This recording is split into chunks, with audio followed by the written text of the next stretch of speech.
Vamos abrir a nossa Bíblia no livro de Reis, no capítulo, segundo livro dos reis de Israel, no capítulo 2, a partir do versículo 19, segundo livro dos reis de Israel, no capítulo 2, a partir do versículo 19. Todos encontraram? Quem encontrou, diga um amém. E quem não encontrou, também diga amém, né? Vai encontrar, tá? Então, hoje nós vamos... Esses dias eu resolvi fazer um bolo não, cozinhar. Fiz uma lasanha, sabe? Uma lasanha lá Ismael. Então eu resolvi esquecer dos ingredientes que um não gosta, outro não gosta, porque eu não gosto de cebola, outro não gosta de azeitona, outro não gosta disso, outro não gosta daquilo. Então, se eu for levar em consideração isso, daí o que vai acontecer? Eu não vou pôr os ingredientes todos que eu gosto, né? Então, coloquei azeitona, né? Tem aqueles que são anti-azeitona. Coloquei cebola, tem gente que é contra cebola, né? E olha, foi um sucesso. 2 formadas assim, ó, voou. E hoje, eu estava lendo a Bíblia e pensei, poxa, mas aqui eu encontro na palavra alguns ingredientes para a vida da gente. Para aquilo, é como se fosse uma receita, né? Normalmente o sermão que eu prego é expositivo, hoje vai ser tópico, temático. Então, basicamente, qual a receita para a gente se dar bem na vida? E eu olhei lá a história de Eliseu e pensei assim, poxa, Eliseu, as histórias quando ele começa o seu ministério, são parábolas, são ações parabólicas que nos ajudam a aprender a como viver em meio às dificuldades. Então, nós vamos pegar diversos acontecimentos da vida do profeta Eliseu e vamos analisar rapidamente.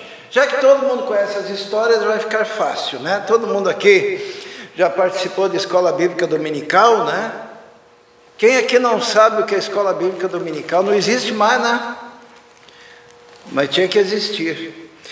Mas então nós vamos ler capítulo 2 de 2 Reis, a partir do versículo 19. Diz assim: alguns homens da cidade foram dizer a Eliseu: como podes ver, esta cidade está bem localizada, mas a água não é boa e a terra é improdutível. Então, tem vidas que são assim, né? Que tem tudo para dar certo. Opa. Voltando lá, 2 Reis, no capítulo 2, versículo 19. Alguns homens da cidade foram dizer a Eliseu: como podes ver, essa cidade está bem localizada, mas a água não é boa e a terra é improdutível. Às vezes a vida das pessoas está assim, né? Tem tudo para dar certo. Só que a terra é improdutiva e a água, como diz ali, não é boa. Águas amargosas, águas ruins. E se a terra não é boa e a água é ruim, o que acontece? Não consegue produzir. Você pode plantar à vontade, você pode, mas a terra é boa, eu tenho tudo para dar certo, mas não está dando certo, o que será? Eles foram reclamar com o profeta. E para a nossa vida dar certo, nós vamos ver diversas ações parabólicas. O profeta, ele disse o seguinte, no versículo 20, ó, disse ele: põe um sal numa tigela nova e tragam-na para mim. Quando a levaram, ele foi à nascente, jogou sal ali e disse: assim diz o Senhor, purifiquei esta água, não causará mais mortes, nem deixará a terra improdutiva. E até hoje a água permanece pura, conforme a palavra de Eliseu. Ele pediu algo para aquele povo, ele pediu uma tigela nova. Sabe, toda vez que nós queremos que Deus haja em nosso favor, a gente também tem que oferecer algo bom. Por que será que foi uma tigela nova, que nunca tinha sido usada, né? Porque você tem que oferecer para Deus o melhor, né? Você tem que oferecer o melhor. Às vezes nós oferecemos para Deus aquilo que sobra, né? Aquilo que é secundário. A gente não valoriza as coisas de Deus. O Eliseu ele disse o seguinte: pega uma tigela nova, não pode ser usada. E ele pegou sal. Isso daqui não é nem um tipo de macumba, tá? Tem igreja que pega esse versículo aqui, pega e vai salpicar sal grosso em tudo quanto é lado, né? Não é essa a ideia.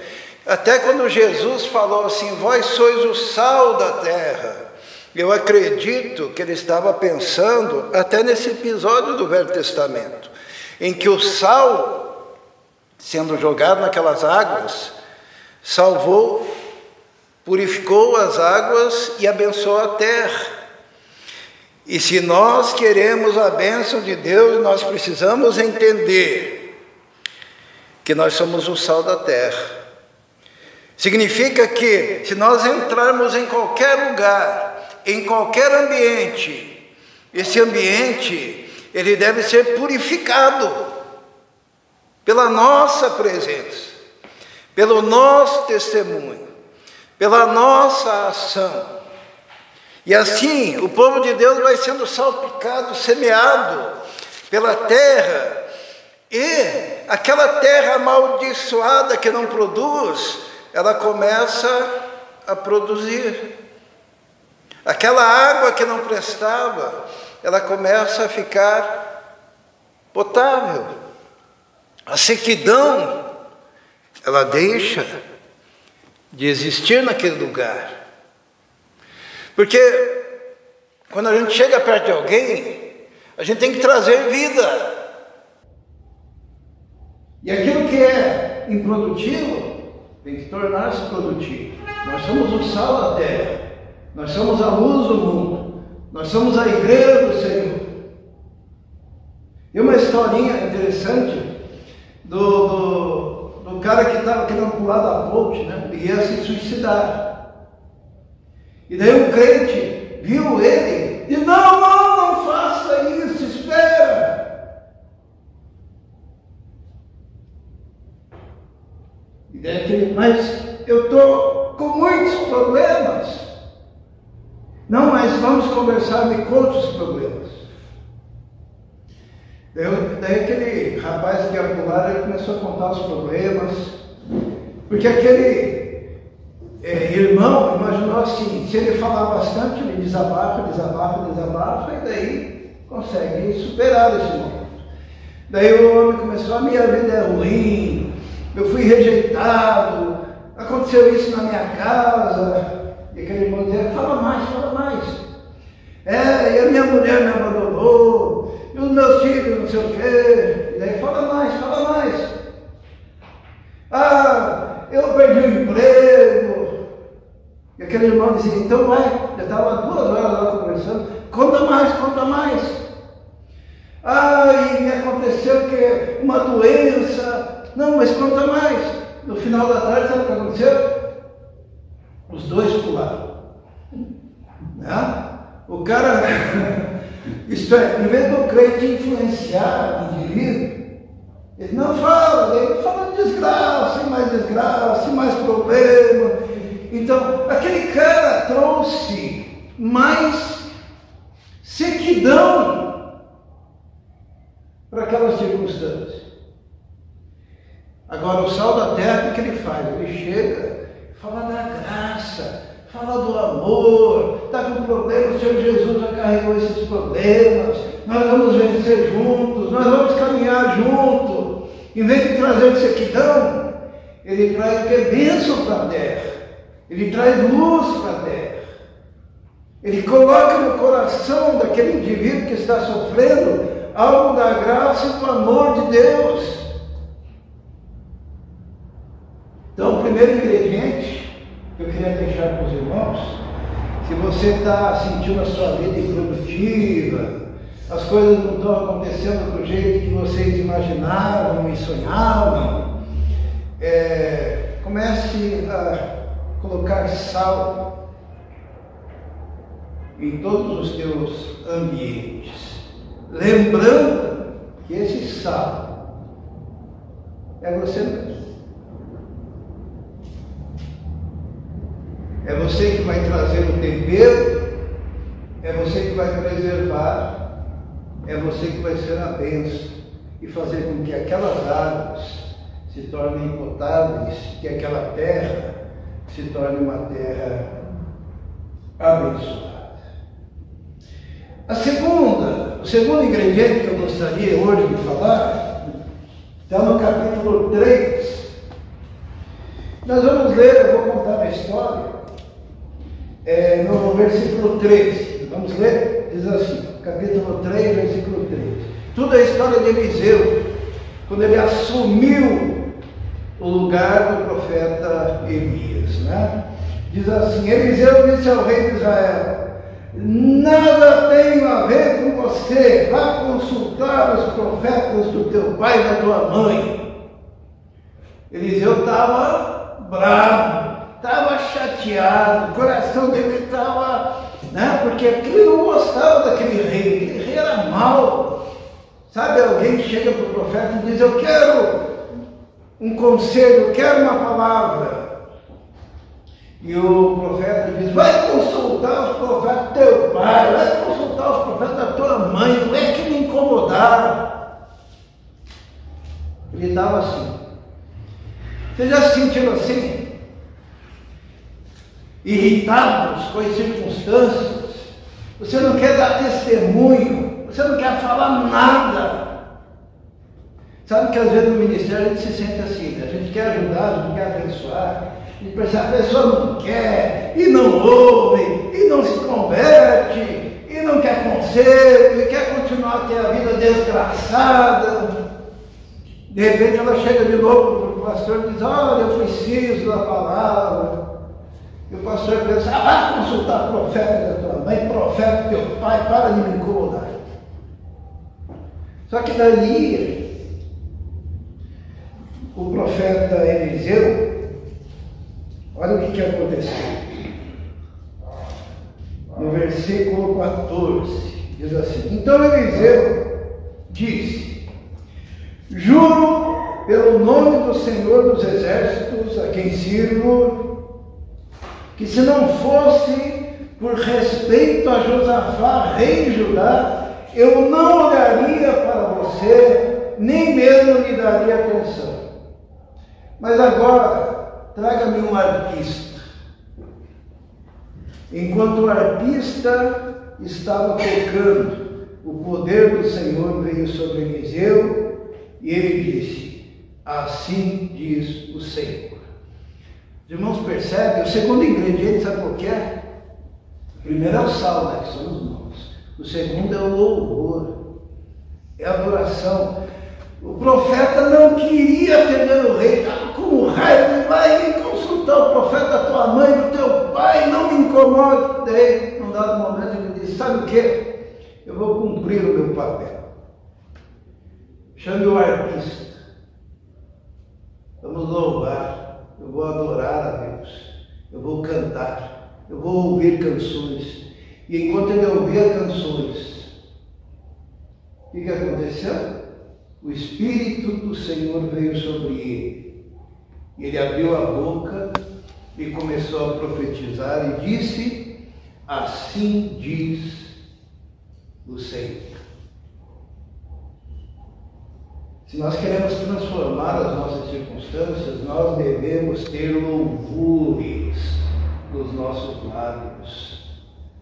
Não importam as circunstâncias. O profeta estava se sentindo mal e não queria profetizar, mas ele disse: traz um arpista. Porque o louvor a Deus, ele transforma as situações. A adoração transforma. E ele então, cheio do Espírito Santo, um pouquinho antes ele estava cheio de quê, não? De raiva, não? Mas logo em seguida, o Espírito Santo veio sobre ele. Sabe? Você pode passar a vida inteira cheio de raiva, se quiser. Cheio de ódio. Deus tinha prometido para Abraão que ele seria o pai de uma grande nação. Né? Ele disse: você vai ter um filho na sua velhice. E o que o Abraão fez para se manter firme na fé? O que ele fez? Na confiança. Está lá em Romanos, no Novo Testamento, no capítulo 4. E ele deu glórias a Deus, ele louvou a Deus. E na medida que ele louvava a Deus, a fé de Abraão era fortalecida, ele se mantinha firme, esperando anos para que aquele milagre acontecesse na vida dele. Quando o apóstolo Paulo fala assim, que nós não devemos andar ansiosos por coisa alguma, ele dá um conselho, ele diz assim, ó, não andeis ansiosos por coisa alguma, antes sejam em tudo conhecidas as vossas necessidades pela oração e súplica, com o quê? Com o quê? Filipenses capítulo 4, com o quê? Com ações de graça. O que é ação de graça?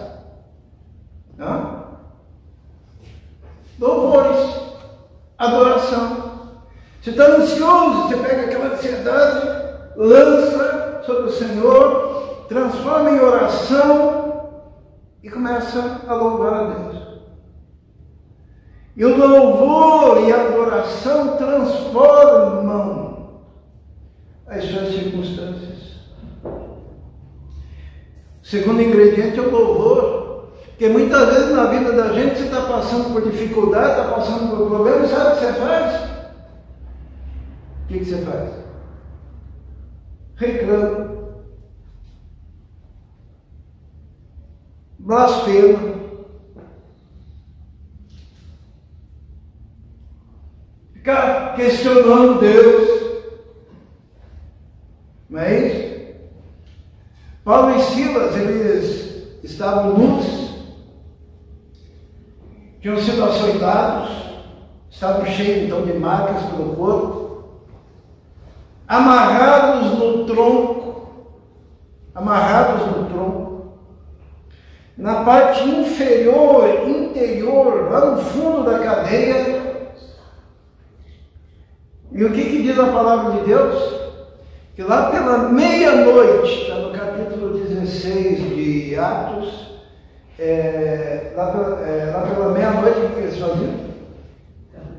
Cantavam louvores ao Senhor, exaltavam o Senhor, adoravam ao Senhor, amarrados no tronco, com dores nos açoites, aprisionados num lugar escuro, e cantavam tão alto, que os outros presos conseguiam ouvir. Se você está passando por lutas, chama o arpista. Comece a louvar a Deus. O professor da Rebeca da Vitória disse uma coisa que eu não concordo, sabe? Um dia aqui, desculpe não concordar, talvez eu não seja tão científico, né?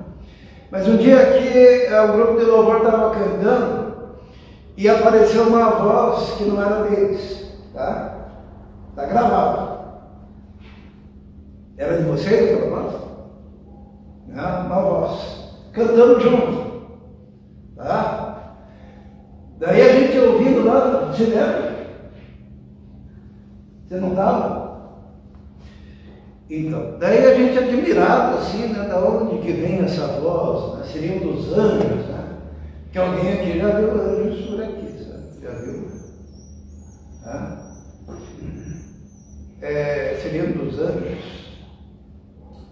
Daí elas, na aula delas, disseram assim que existe um fenômeno que quando estão cantando e daí chega numa determinada tonalidade, aparece uma voz que é a ressonância de todas as vozes e o cérebro engana a pessoa e ela tem a percepção de que alguém que não está ali está cantando também, mas isso é misticismo, na verdade, porque é um fenômeno físico. Irmão, quero dizer que os anjos estão tudo aí cantando junto com a gente. A Bíblia diz que quando Jesus nasceu, os anjos cantavam no céu e os pastores cantavam na terra, exaltando Jesus. Lembram? E quando nós louvamos aqui, nós unimos a nossa voz às vozes de louvores do céu. E o louvor tem esse poder de transformar circunstâncias, porque Deus habita aonde? Entre os louvores. Eliseu não queria dar atenção ao rei, mas daí ele disse: chama um arpista. E quando ele começou a adorar, o Espírito do Senhor o encheu. E ele falou: assim diz o Senhor. Então esse é o segundo ingrediente para que você tenha as suas circunstâncias transformadas. Vamos ver o terceiro, no capítulo 4, a partir do versículo 1, diz assim: certo dia a mulher de um dos discípulos dos profetas foi falar com Eliseu: teu servo, meu marido, morreu, e tu sabes que ele temia o Senhor. Mas agora veio um credor que está querendo levar meus 2 filhos como escravos. Eliseu perguntou: como posso ajudá-la? Diga-me, o que você tem em casa? E ela respondeu: tua serva não tem nada além de uma vasilha de azeite. Então disse Eliseu: vai pedir emprestadas vasilhas a todos os vizinhos e peça muitas. Depois entre em casa com seus filhos, feche a porta, derrame aquele azeite em cada vasilha e vá separando as que você for enchendo. Os irmãos conhecem a história, né?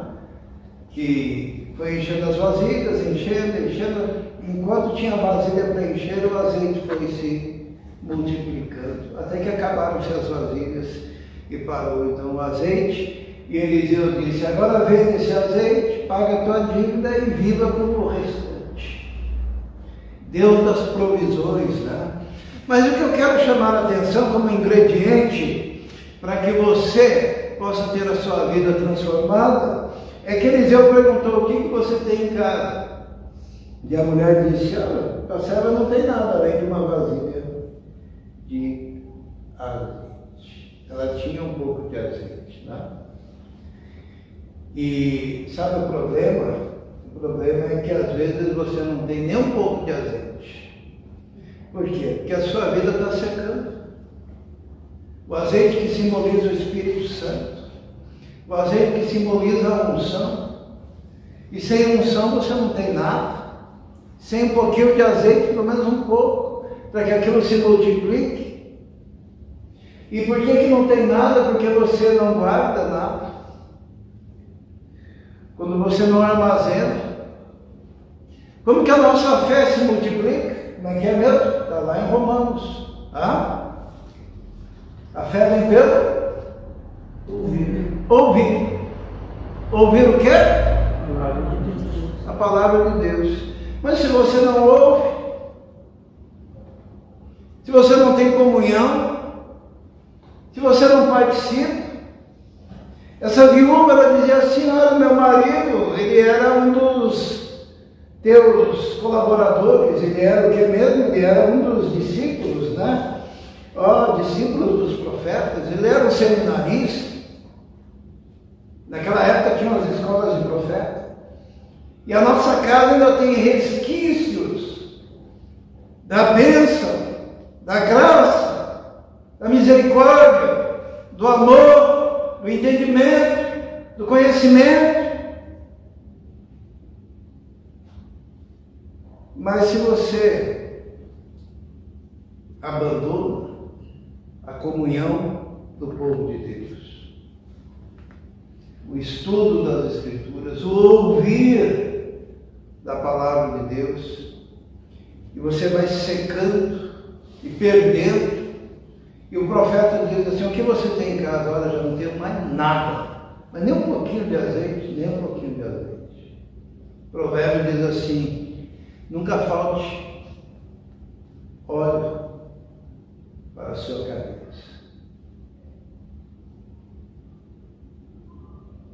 A fé vem pelo ouvir a palavra do Senhor. Sabe, tem um testemunho muito triste de alguém que já foi aqui da igreja e abandonou e foi cuidar da sua vida, abriu um comércio, e daí não tinha tempo para os irmãos, não tinha tempo para a igreja, não tinha tempo para Deus, não tinha tempo para nada.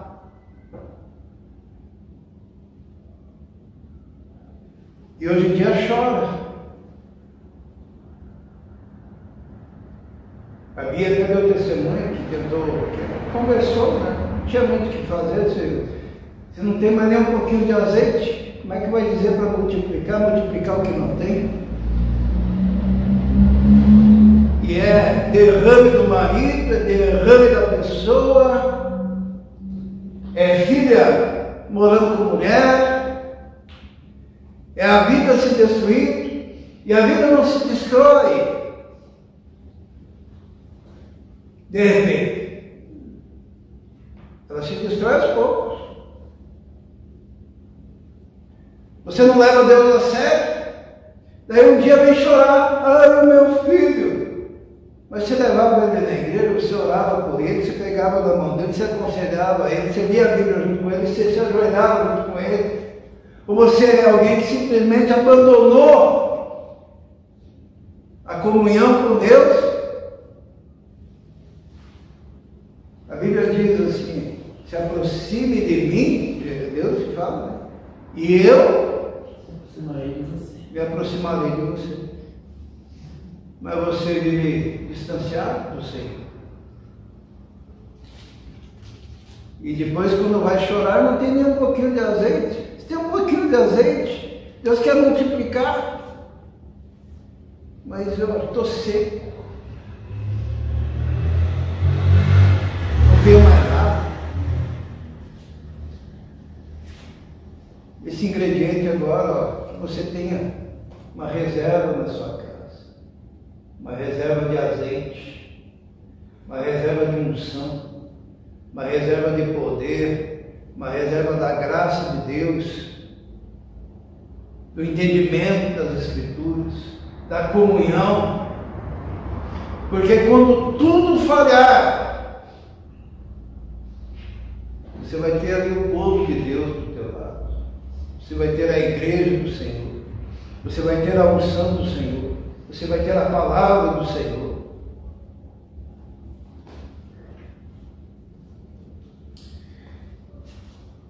Esses dias eu falei daqueles que não conseguem escutar a mensagem, né? O Israel, esses tempos, lê um texto em Hebreus, no capítulo 5. Hebreus, capítulo 5. No versículo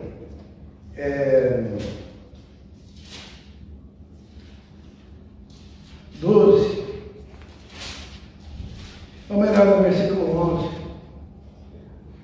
quando fala daquele povo que era para ser mestre, era para ser doutor, era para ser PhD no conhecimento de Deus e da palavra, e estavam precisando de leitinho, porque se tornaram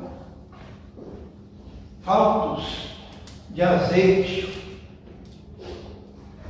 Diz assim no versículo 11: quanto a isso, temos muito que dizer, coisas difíceis de explicar, porque vocês se tornaram lentos para aprender, se tornaram lentos para aprender. Tem uma tradução que é mais fiel, que vem de lento, sabe o que é? Tardios. Vai ter uma palavra que é mais fiel. Negligentes. Tem uma outra palavra mais fiel. Todas as palavras estão certas.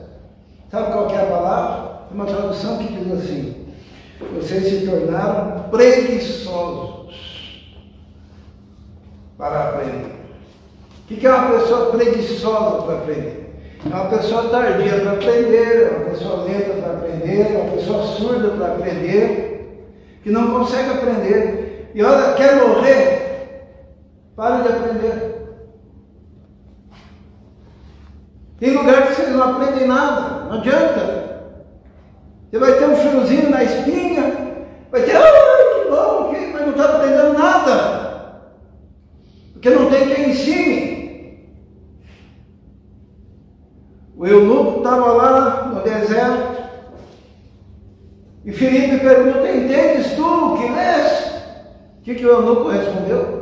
Como vou aprender se não tem quem me ensine? Como vou aprender se não tem quem me ensine?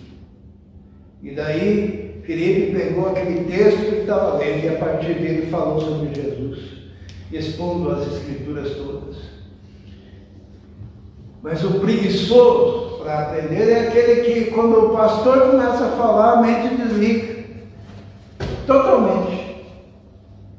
Daí vai pensar no celular, vai pensar lá na coisa que tem que fazer amanhã, vai pensar, e tudo isso é ação do diabo. A gente às vezes pensa que não é, né? Ah, não, como é que fala hoje em dia quando a pessoa não consegue se concentrar? É TDAH, né? Ah, eu tenho TDAH. TDAH é alguma coisa, tem mais uma palavrinha, uma letrinha, né? Eu tenho um déficit de atenção, né? Sabe o que Paulo fala? Paulo fala assim, ó: levando cativo. O que é cativo? Preso. Todo pensamento para a obediência de Cristo. Ou você leva cativo o pensamento para a obediência de Cristo, ou o diabo leva cativo o teu pensamento para a obediência dele. Nessa guerra espiritual, nós sequer imaginamos a dimensão. Tem muita criança, adolescente, pelas escolas, que nada mais é do que a ação do inimigo impondo o cativeiro de um raciocínio, de um pensamento que o distancia da palavra de Cristo e fica sem azeite. E sem azeite você vai para a prostituição, e sem azeite você vai casar, ou melhor, nem vai casar, você vai ser pai solteiro, vai ser mãe solteira. Sem azeite você não vai ter discernimento em relação às seitas e às heresias. Sem azeite a tua vida está fadada a ser uma desgraça. Eliseu fala para aquela mulher que estava para perder os filhos, para a escravidão: o que você tem em casa? Um pouquinho de azeite. Opa! Tem como restaurar. Mas tem gente que gosta de não ter nada, né? Nada de bom.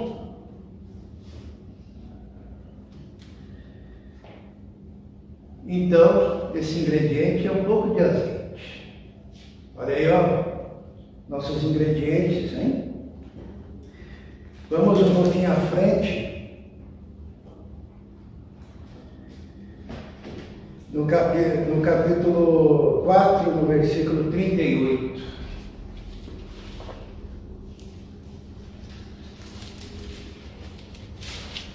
Diz assim: depois Eliseu voltou a Gilgal. Nesse tempo a fome assolava a região. Quando os discípulos dos profetas estavam reunidos com ele, ordenou ao seu servo: ponha o caldeirão no fogo e faça um ensopado para estes homens. Um deles foi ao campo apanhar legumes e encontrou uma trepadeira. Apanhou alguns de seus frutos e encheu deles o seu manto. Quando voltou, cortou em pedaços e colocou-os no caldeirão do ensopado, embora ninguém soubesse o que era. O ensopado foi servido aos homens, mas logo que provaram, gritaram: homem de Deus, a morte na panela. Havia uma fome, né? Os irmãos estão vendo que tudo isso é provisão desses textos que nós estamos lendo. Havia uma fome. E Eliseu diz assim: ó, prepara aí comida, que é o ápice da comunhão, é a refeição, né? E a fome na terra. E daí um dos seminaristas foi lá e viu lá um fruto de uma trepadeira. Alguns chamam de colossíntidas, outros falam que são pepinos bravos. Pegou aquilo lá, cortou, jogou dentro da panela e todo mundo ia comer naquele período de muita fome. E quando provaram, descobriram que era veneno. E começaram a gritar: homem de Deus, tem morte na panela. E Eliseu então pegou e disse: traga aí farinha. Ele jogou farinha na panela e todos puderam comer. Que história bonita, né? Sabe, se você não tiver discernimento, você vai sair no teu dia de trabalho e vai trazer o fruto daquilo que você encontrou lá fora para dentro da tua casa e dar para os seus filhos comer, alimentando-os de morte.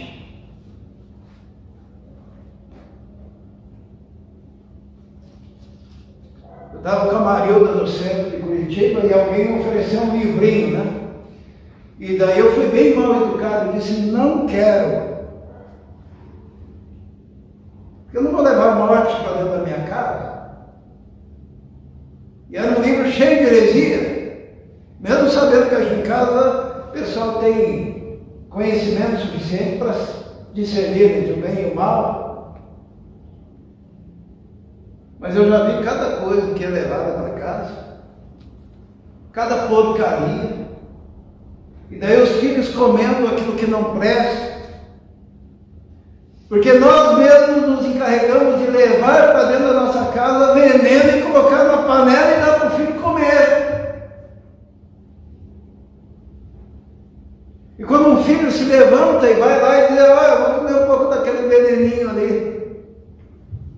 E a gente diz: vai lá, porque na verdade tudo é coisa de Deus. Tudo é bom. E vai comendo. E o veneno vai levar para o inferno, o veneno vai levar para a condenação, o veneno vai causar doença, o veneno vai causar câncer, o veneno vai trazer um derrame, o veneno vai trazer um monte de consequências, mas a gente diz: a gente tem que ser bonzinho com todos. E carregamos maldição para dentro do nosso lar, para o meio da nossa família. É um profeta careca. Eliseu era careca, tá? Alguém grita assim: tem morte na panela.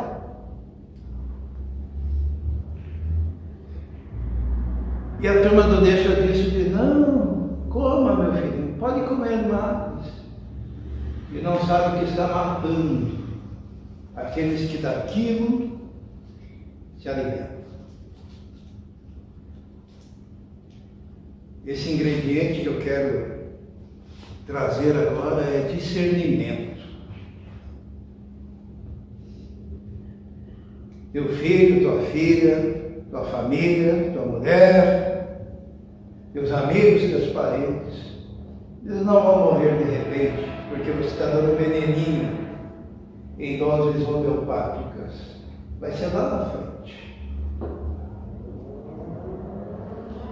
Mas o tempo de colocar farinha na tua comida é hoje. O que é a farinha? Ali diz assim, o homem de Deus disse assim no versículo 41. Então Eliseu pediu um pouco de farinha, colocou no caldeirão e disse, sirvam a todos. E já não havia mais perigo no caldeirão.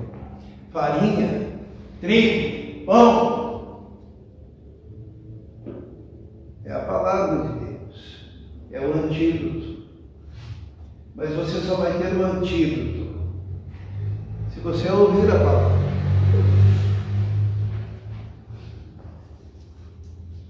Senão você não vai ter ferramenta. Sabe, os irmãos já ouviram falar de bomba relógio, né? Como é que é a bomba relógio? A bomba relógio ela é programada para explodir, não agora, mas daqui um tempo, né? E o diabo ele é especialista em preparar bombas espirituais relógio para explodir depois. Às vezes é no casamento, né? Às vezes a pessoa, todo mundo está vendo, vai dar problema.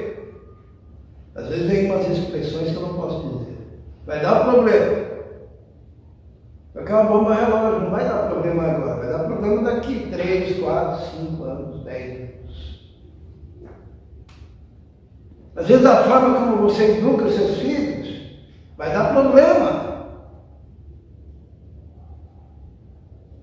Ah, meu filho está tão bem e tal, como é que ele está? Está amaziado, tá? Pecando contra Deus, vivendo em promiscuidade sexual, com uma mulher que não é dele, porque ele ainda não casou.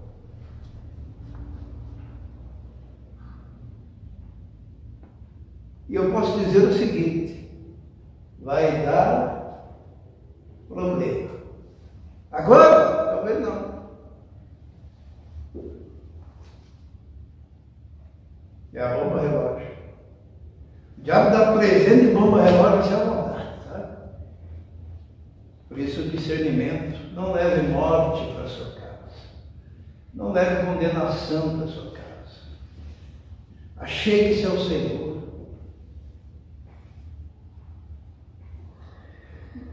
Mais um ingrediente, versículo 42, diz assim: veio um homem de Baal Selisa, trazendo ao homem de Deus 20 pães de cevada, feitos dos primeiros grãos da colheita, e também algumas espigas verdes.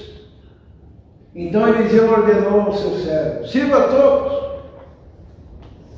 O auxiliar de Eliseu perguntou: como poderei servir isso a 100 homens? Eliseu, porém, respondeu: sirva a todos, pois assim diz o Senhor: eles comerão e ainda sobrará. Então ele serviu a todos, e conforme a palavra do Senhor, eles comeram e ainda sobrou. É a multiplicação dos pães. Depois a gente vê isso com Jesus no Novo Testamento, mas aqui Eliseu foi o primeiro. E esse ingrediente que eu quero trazer para os irmãos agora, para que a bênção do Senhor, a graça do Senhor, esteja na sua casa, no meio da sua família, para que você possa ver a terra produtiva, para que você possa ver a água cristalina das bênçãos do Senhor. Nós encontramos aqui, porque havia fome na terra e alguém veio e trouxe 20 pães de cevada. Mas esses pães eram especiais. Sabe por quê? Diz assim, ó, feitos dos primeiros grãos da colheita, feitos das primícias. O que são as primícias, os irmãos sabem? Esse ingrediente que eu quero deixar para os irmãos é as primícias. O que você faz com as primícias? Né? O que são as primícias? Se a gente pegar todo o Velho Testamento, Deus sempre disse: as primícias da terra, as primícias dos frutos, as primícias do teu gado são minhas. O que é primícia? São os primeiros frutos, tá? E a bênção estava ali e foi multiplicado aquele pão. Por quê? Porque aquele homem deu aqueles 20 pães das primícias. No livro de Provérbios diz assim: honre o Senhor com as primícias de toda a sua renda. Deus não está muito preocupado com a sua renda, Ele está preocupado com a honra. E você está honrando a Deus quando você oferece as primícias. O que são as primícias? Tem o testemunho aqui do Romildo. Romildo, ele entendeu as primícias. O que são as primícias? As primícias são os primeiros frutos. Isto é, você recebe o pagamento e você sabe que tem que honrar o Senhor com as primícias. Então a primeira coisa que você faz é separar o que pertence a Deus. Primeira coisa, não a última, mas a primeira. Ah, você ganhou não sei o que, não sei aonde, um adicional. Opa! As primícias. Porque a Bíblia inteira, inclusive no Novo Testamento, diz o quê? Que as primícias pertencem a Deus. E se você usar as primícias, você está... O que você está fazendo? Está usando algo que não te pertence. Os irmãos se lembram lá do caso de Caim e Abel foram oferecer ao Senhor uma oferta? Lembra? O que Caim ofereceu ao Senhor? Frutos da terra. Oi? Caim ofereceu os frutos da terra. Mas sabe o que diz lá? Diz assim, que depois de algum tempo, então não foram as primícias, tá? Depois de algum tempo, Caim ofereceu como oferta os frutos da terra. E como é que foi o Abel? Porque um foi rejeitado, outro foi aceito. Como é que foi no caso de Abel? Vamos ler. Está lá em Gênesis.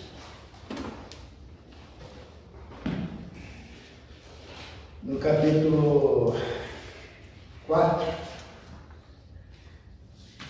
No versículo 3. 2 tipos de oferta. Uma Deus aceitou e outra Deus não aceitou. Certo? Diz assim. Versículo 3. Passado algum tempo, em algumas traduções está aí no final, né? Como é que está aí, Israel? Aconteceu que no fim de uns tempos trouxe Caim o fruto da terra. No fim de uns tempos. Ele já tinha colhido, ele já tinha feito o que ele tinha, né? Passou um tempo. Daí ele fez o quê? Vou fazer uma oferta ao Senhor. E como é que foi Abel? Logo em seguida, versículo 4. Abel, por sua vez, trouxe as partes gordas das primeiras crias do seu rebanho. Entendeu? As primeiras crias. A primícia. O que esteve nas suas mãos, primeiro, pertence a quem? A Deus. Caim passou algum tempo, ele ofereceu lá. E não diz que foram os primeiros frutos.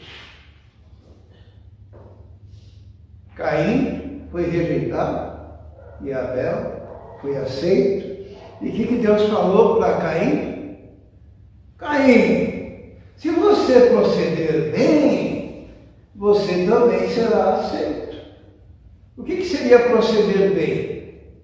Proceder bem seria colocar Deus em primeiro lugar. Não é que a oferta seria aceita, então somente. A oferta é só o resultado disso. Mas ali, Deus fala, se você proceder bem, você será aceito. você proceder. No versículo 6, o Senhor disse a Caim: por que você está furioso? Por que se transtornou o seu rosto? Se você fizer o bem, não será aceito. Mas se não o fizer, saiba que o pecado o ameaça à porta. Ele deseja conquistá-lo, mas você deve dominá-lo. Voltando lá para o segundo livro dos Reis, aquele ingrediente da multiplicação. Às vezes a gente quer a multiplicação do azeite, mas já não tem nem resquícios da unção. E nós queremos a multiplicação do pão, mas o máximo que oferecemos para o Senhor é aquilo que sobrou. E não como fez esse homem que ofereceu das primícias. Das primícias. Como que tem sido a sua vida? Terra improdutiva, água amarga. Lembre-se que você é o sal. Como que tem sido a sua vida? Os filhos sendo levados para a escravidão, você pode libertá-los? Mas o profeta pergunta: você tem pelo menos um pouco de azeite? Mas você tem abandonado o Senhor e não sobrou nada.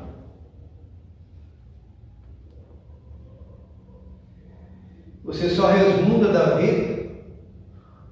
Ou você, quando está com o coração daquele jeito, você diz: traga um artista aí que eu quero louvar a Deus, porque não importam as circunstâncias, eu quero adorar o Senhor.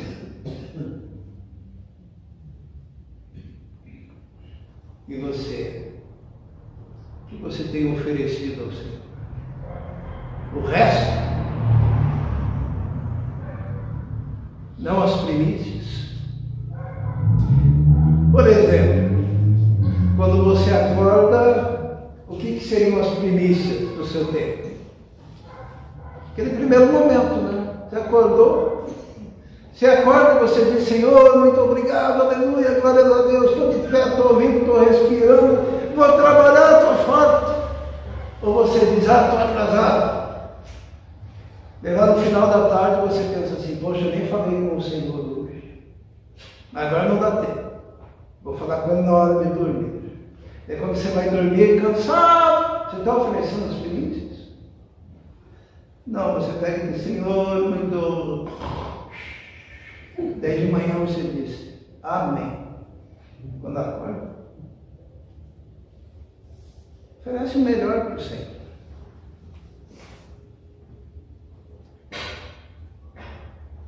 Não por causa da recompensa, que vem, de fato, mas para que você possa honrá-lo. Honrar. Porque se você desonra ao Senhor, sabe como que a Bíblia chama desonrar o Senhor? O equivalente de desonrar o Senhor. Teve Miriam que desonrou a Moisés, lembram disso? Ela criticou a liderança de Moisés. E Deus falou assim que aquele ato dela foi como se fosse uma cusparada na cara de Moisés.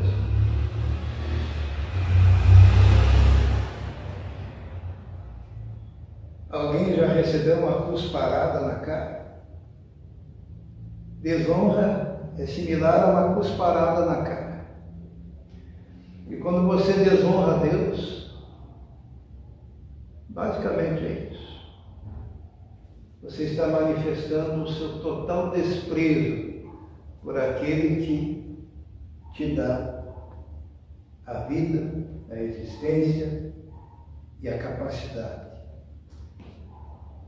para trabalhar, para vir à igreja, para louvar o Senhor.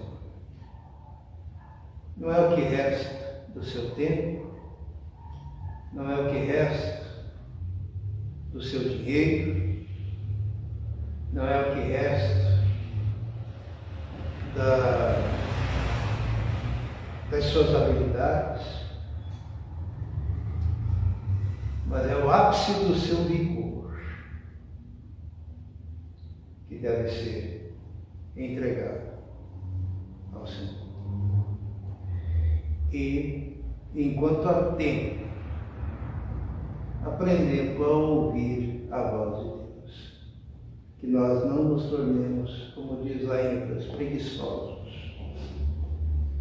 para aprender o que Deus tem a ensinar. Amém? Vamos fechar os olhos.